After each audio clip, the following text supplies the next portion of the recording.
গত 1 বছর আগে আমাদের একজন মসজিদের ইমাম মাওলানা রইসউদ্দিনকে মব জাস্টিসের মাধ্যমে তাকে হত্যা করা হয়েছিল। তাকে হত্যা করা হয়েছে কিভাবে? তাকে পানি পর্যন্ত দেওয়া হয় নাই। একটা মিথ্যা ইস্যু নিয়ে তাকে ষড়যন্ত্র করে তাকে হত্যা করা হয়েছিল।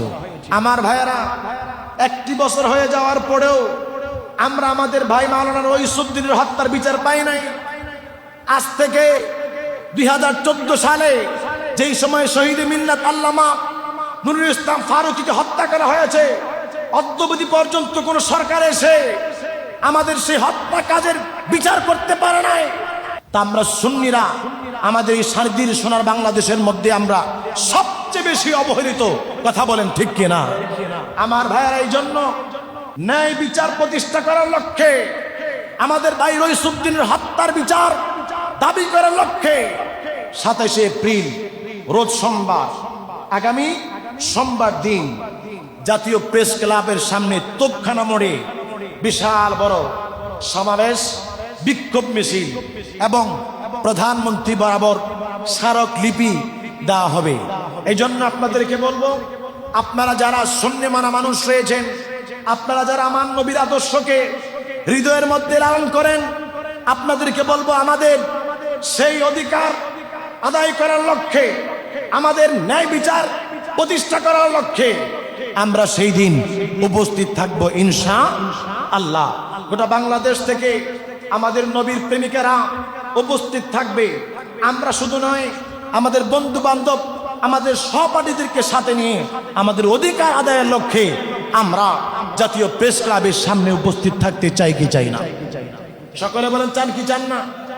আল্লাহ আমাদের প্রত্যেককে আমাদের এই কোরআন সুন্নাহ ভিত্তিক এই দেশটা পরিচালনা করার জন্য আমাদের অধিকার আদায়ের লক্ষ্যে সুন্নিদেরকে একের পর এক হত্যা করা হচ্ছে, দেশের মধ্যে বিচার পাচ্ছি না, এই বিচারটাকে আমরা যেন পাই, এই বিচার প্রতিষ্ঠা করার লক্ষ্যে আমরা 27 তারিখ উপস্থিত থাকবো ইনশাআল্লাহ। আমার ভাইয়েরা, বর্তমান সময়ের মধ্যে আমরা দেখতেছি প্রচুর পরিমাণ মব হচ্ছে, প্রচুর পরিমাণ হত্যা হচ্ছে। কথা বলেন, প্রচুর পরিমাণ নারী দর্শন হচ্ছে, শিশু দর্শন হচ্ছে।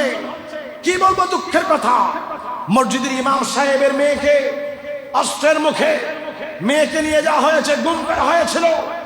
কি বলবো, দুঃখের কথা, এই দেশের মানুষের নিরাপত্তাহীনতায় ভুগতেছে। কথা বলেন ঠিক কিনা?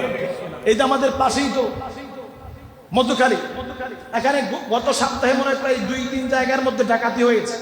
কথা বলেন ঠিক কিনা? 2-3 জায়গার মধ্যে ডাকাতি হয়েছে। আমি মাননীয় স্বরাষ্ট্রমন্ত্রীকে বলবো, আপনি আপনার প্রশাসনকে আরো বেশি শক্ত করতে হবে, মজবুত করতে হবে।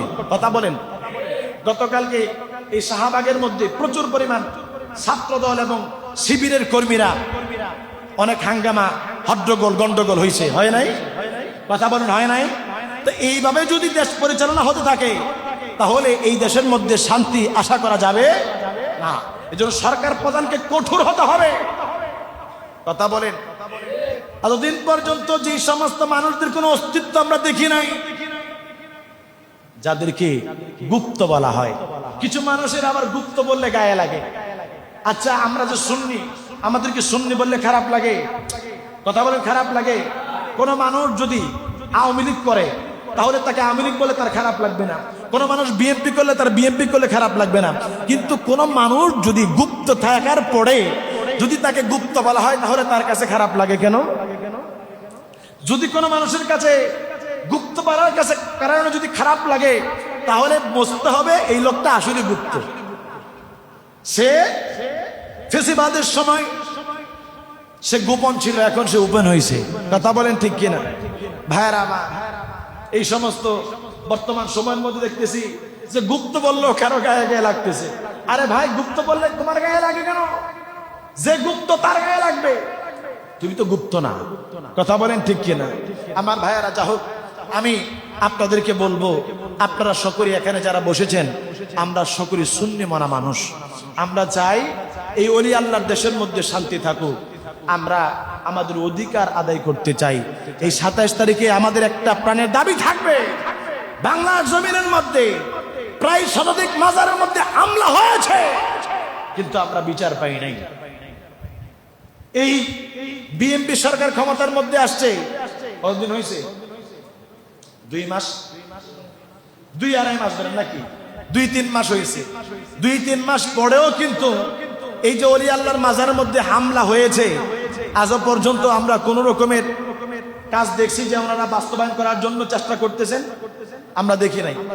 কোন ওলি আল্লাহর মাজারের মধ্যে হামলা হওয়ার পরে এখনো পর্যন্ত দেখলাম না যে কোন রকমের কোন পদক্ষেপ নিয়েছে।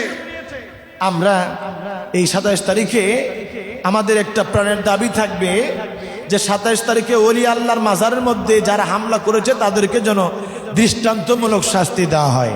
কথা বলেন ঠিক কিনা? আল্লাহ আমাদেরকে কবুল করুক, সকলে বলেন আল্লাহুম্মা আমিন। আমার ভাইয়েরা, আমরা নবীর সুন্নাহকে বাস্তবায়ন করতে চাই। আমরা চাই আমার রাসূল পাকের সুন্নাহ নিয়ে আমাদের জীবন আমাদের পরিচালনা করা। কথা বলেন ঠিক কিনা?